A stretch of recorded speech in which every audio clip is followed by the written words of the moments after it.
नमस्कार, मैं रज़ा ईरानी, आप देख रहे हैं संतुलित न्यूज़। इस वक्त हमारे साथ मुंबई के सहारा मार्केट के एक मोबाइल कारीगर उपस्थित है।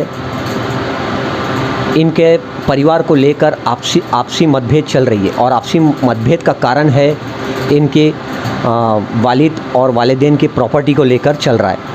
और इनके भाई भी है जो इस वक्त पश्चिमी उत्तर प्रदेश में रहते हैं और इनकी वाइफ़ है वो भी पश्चिमी उत्तर प्रदेश में रहती है।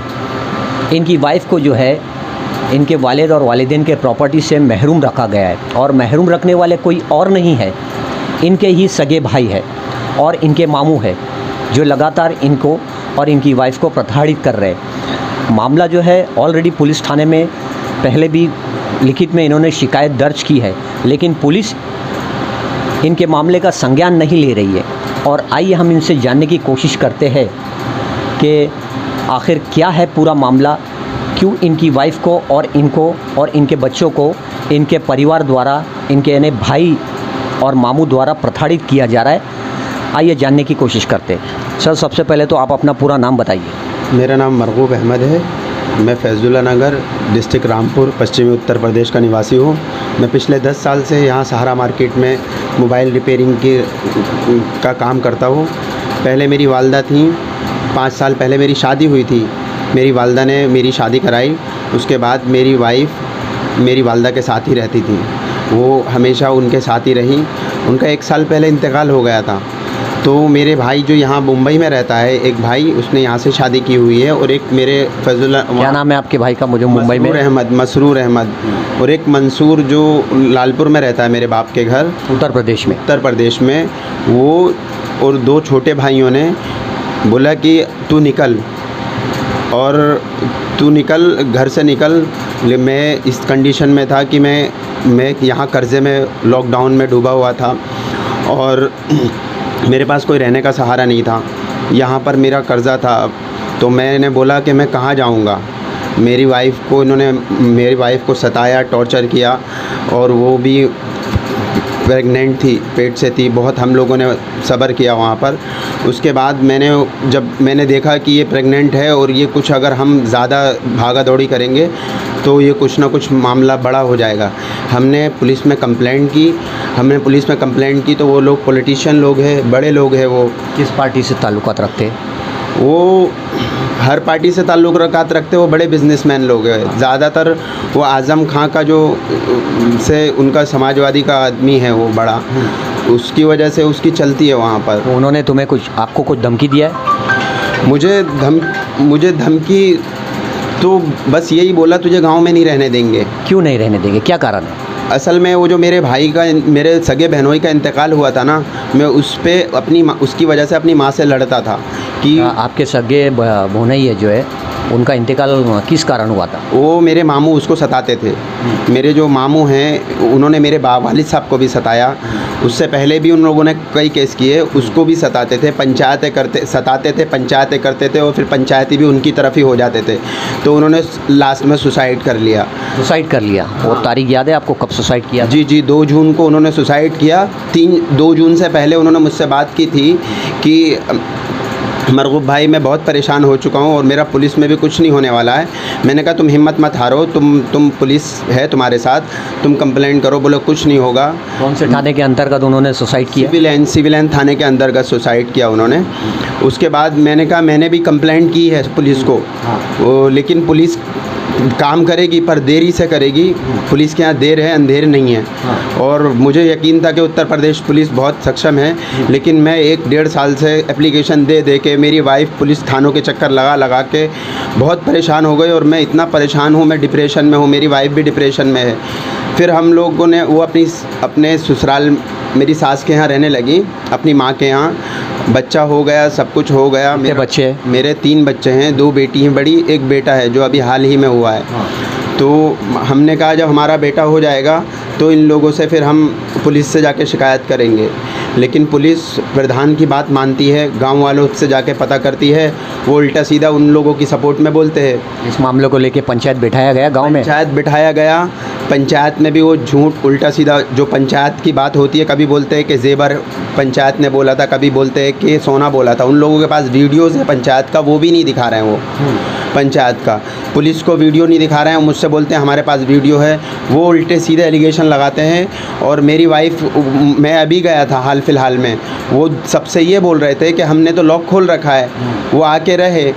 फिर मैं गया था, उस मेरा जो भाई मुझे मारता है, लोगों क्या नाम है जो मारता भाई आपका? मारूफ और शाहरुम, 2 छोटे भाई हैं। इन लोगों ने इसको पैसा देके उन लोगों से पिटवा, और वहाँ के जो गुंडे हैं उनको पैसा देके वो मुझे पिटवाते हैं और मेरी वाइफ को सताते। तो उसका भी हाथ फ्रैक्चर हो गया था, तो मैं चला गया था। मैंने कहा अभी शायद मेरे पर हाथ नहीं उठाएगा, क्योंकि अभी तो ये खुद ही बीमार है। तो उस टाइम पे मेरी बहन ने और सब ने ये बोला कि तुम तो खुद ही भाग रहे हो, तुम्हें थोड़ी कोई ना बोल रहा है। फिर तीसरे दिन तुम आ जाओ। फिर मैं जब मुंबई आ गया, मेरी वाइफ से बोल के कि देख अब सब बोल रहे हैं यहाँ पर, तुम अब जाके बच्चों के साथ वहाँ पर अपने दीवार बना के रहो। तो फिर उन्होंने लॉक डाल दिया, और इतना मजबूत लॉक डाला कि वो खुला नहीं। मेरी वाइफ वहाँ पे 102 नंबर पे कॉल किया, पुलिस आई, तमाशा देखा, और वो बोली कि क्या कहते हैं तुम थाने जाओ। थाने वालों ने बोला, लेडीज़ पुलिस ने बोला कि हम इंक्वायरी करते हैं, तो तुम अपनी माँ के घर जाओ। इसी तरह से हम लोग 1.5 साल से 2 साल से मैं परेशान हूँ। मेरे बच्चों को या मुझको इस बीच अगर कुछ होता है तो इसकी ज़िम्मेदार गांव का प्रधान, मेरे भाई और क्या बोलते हैं उत्तर प्रदेश पुलिस सब होंगे। मेरी सरकार से ये निवेदन है कि उस मामले की जल्दी से जल्दी संज्ञान ले। मैं परेशान हूँ बहुत ज़्यादा। मेरा काम यहाँ पे पिछले 2 साल से 3 साल से कोरोना में मेरे ऊपर किराया चढ़ गया था। मैं बहुत परेशान था। पीछे माँ के इलाज में टूट गया, क्योंकि माँ के साथ मैं ही था, कोई भाई नहीं था। माँ का इंतकाल मेरी गोद में हुआ है, और ये लोग सब लड़ते थे सिर्फ और चले जाते थे। मेरी वाइफ और मेरी माँ, मैंने ही माँ का इलाज किया है। और मैं देखो इस जगह पे रहता हूँ, मेरे पास कोई घर भी नहीं है, यहाँ रहता हूँ। अभी मेरे काम बंद हो गया था मार्केट में, तो मैंने ये दूसरा मोबाइल के स्क्रैप का काम शुरू कर दिया था। तो मैं यहाँ पर ही बस ये काम करता हूँ, यहाँ पर ही रहता हूँ। मेरे बच्चे वहाँ पर अब मेरी ससुराल में हैं। यानी आप रहते यहाँ पे है और आपका जो काम है सहारा मार्केट में? सहारा मार्केट में। वो भी भाड़ा आप उसका कितना रेंट देते हो? उसका मैं 10,000 रेंट जाता है उसका। और इस घर का कितना रेंट देते हो? उसका 4,000 जाता है, जबकि ये रहने लायक का नहीं है, काम के हिसाब से है। यहाँ बच्चे नहीं रह सकते, तो यहाँ पर बच्चों को रखना बहुत महंगा है। मेरे बच्चे 3 बहुत तकलीफ़ है, ये बहुत छोटा है। ये आप देख लीजिए कि किस तरह से ये एरिया में इतना। मैं पिछले 4 साल से वहाँ पर ही काम करने का सोच रहा हूँ, लेकिन ये मेरे मामू ना मुझे वहाँ पर हमेशा, मेरे मामू और मेरे जो गांव वाले हैं पीछा लेके पड़े हुए हैं। आपके मामू का नाम क्या है जो आपको लगातार जो है धमकी दे रहे हैं? मुन्ने नाम है। वो मैं छोटी सी वहाँ पर दुकान रख रहा था लॉकडाउन में, तो उन्होंने पुलिस से कह के हटवा दिया और मुझे बहुत गाली दिए और बोले तुम्हारी नस्ल वैसी है, और हम लोगों को बहुत टॉर्चर करते हैं। मतलब मैं इतना तंग आ चुका हूँ कि मेरा मन भी होता है कि कभी कभी मैं सुसाइड कर लूँ इस समाज से। इतना मेरे को परेशान कर दिया मेरे बच्चों को। मेरी बेटी के 2 महीने निकल गए, उसका एडमिशन भी नहीं हुआ है। प्रधान राशन कार्ड बना के नहीं दे रहा है। उसके पास जाओ तो बोलते तेरा राशन कार्ड नहीं बनेगा, तो इस गांव से चला जा। मैं क्या करूं, मुझे कुछ समझ नहीं आता। रातों को आपने उनसे सवाल नहीं किया कि भाई मैं यहाँ इस गांव में पैदा हुआ हूँ, मुझे कैसे आप इस गांव से निकाल रहे हो? कि मैंने क्या किया? सब कुछ करके देख लिया, लेकिन मेरी कोई सुनवाई नहीं है। मेरा लास्ट में रिजवान भाई जो है उनकी तरह मुझे आत्महत्या करनी पड़ेगी।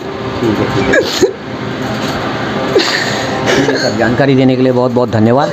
तो आपने देखा ये आदमी काफ़ी परेशान है अपने परिवार को लेके, और इनके जो विरुद्ध है वो कोई गैर नहीं है, वो इनका ही परिवार है।